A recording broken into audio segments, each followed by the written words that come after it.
Hello everybody, Peter Beckenham, the Village Marketer, and today I have a very special guest for you, Sherry Bennett. Hello there, Sherry. Hi, Peter. Lovely to talk with you again. Lovely to talk to you as well. And the reason I want to talk to you is because I've got something buzzing around in my head, right? And it's all to do with medical cannabis. And you are a medical cannabis educator, correct? I am, yes. By merely mentioning that word medical cannabis, probably people watching this video think, oh my goodness me, that's not for me. And that's the point of my question to you. If medical cannabis is a viable medical option, then is it right that the problem with the product is not what it does, but the fear and stigma that are associated with the name cannabis? And if that is true, it's just the fear and stigma of the name cannabis, then how best can we overcome that? Because my understanding is that medical cannabis is an incredible way to overcome this other hopeless thing we've got now called the opioid addiction. Yes. Over to you, Sherry. I'd love to hear your thoughts. Yeah, thank you for asking. That's a very important question. Yes, patients face a constellation of obstacles, but one of the big barriers is fear and stigma. Unfortunately, because of the information that we were all taught, it was incorrect information, and frankly, people are frightened because the laws were so strict in prohibiting people from even talking about cannabis. And I believe that through education, that people are learning that it's not to be feared. It's a very, very important medical treatment, for sure. Yeah, the stigma is still huge. People are afraid to talk.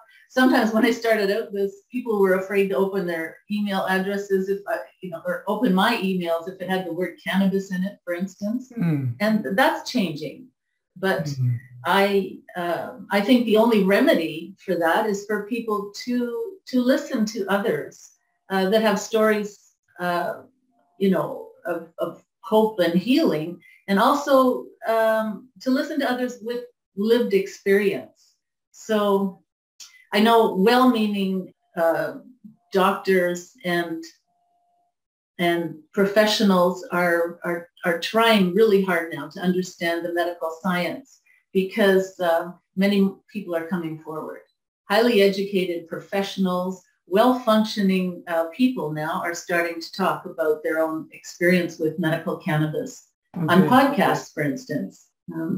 So my favorite podcast, by the way, is called The Conversation, Cannabis and Christianity.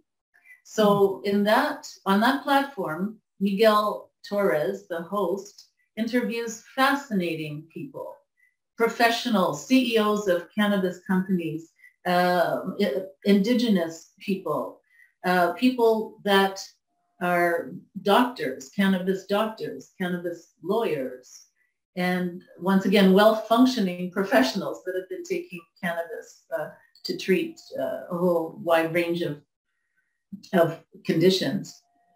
Okay, so let me get this right. As far as medical cannabis is concerned, is it no more addictive than things like tea and coffee? Am I correct in thinking that? Yes, you are correct in thinking that. And the most important thing is to realize that cannabis does not come with the risk of life-threatening addiction or lethal overdose, unlike opioid medications and benzodiazepines, which, well-meaning doctors prescribe them for chronic pain and sleep disruption. But we know now with certainty, we have the evidence that cannabis does not kill. Okay. And cannabis actually has a safety profile of plus 6,000 years. So we have the evidence, and we have the data. Apart from fear and stigma associated with the term cannabis, I'm thinking there's also maybe some pushback from the people who don't want to be perceived as a smoker. Okay? Right. But am I correct in saying you don't need to smoke medical cannabis to achieve the benefits of it? Yes, that's true. You don't need to. What can you do? Many people are choosing to vaporize the dried plant flower, for instance. So they have vaporizers like this one, for instance. This is a little portable vaporizer. And when one vaporizes dried flower, you don't get the burned plant matter into your lungs like you would if you smoke it. Okay. And vaporized cannabis actually comes with 95% smoke and carcinogen free. So there's, other methods of consumption. One can have little gel caps, for instance. I don't know if you could see this. Yeah, I can see it. Tiny wee gel caps, or oil sublingually under the tongue, Right. So, and we can add this to food. There are many different consumption methods. Right. So transdermal patches, for instance, for kids that have autism. Okay, so patches and drops and things, you don't have to smoke the darn stuff, right, to get the benefit. No, there are many other ways to consume it. Okay, sorry. So it's no more addictive than tea and coffee, and two, you don't have to smoke it anyway, right? Right. And that to me seems to be some of the biggest challenges people are facing and trying to overcome in their mind when it comes to medical cannabis.